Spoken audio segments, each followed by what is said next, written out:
You ask Tiger to solve. This deals with linear equations with one unknown. The final result is t equals -96. Let's solve it step by step. Isolate the t. Multiply both sides by 8.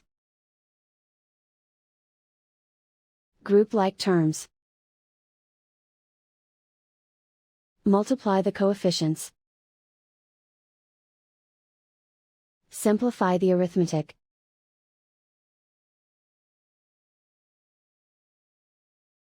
Convert the t into a positive number.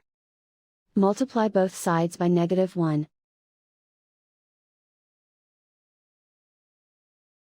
Remove the ones.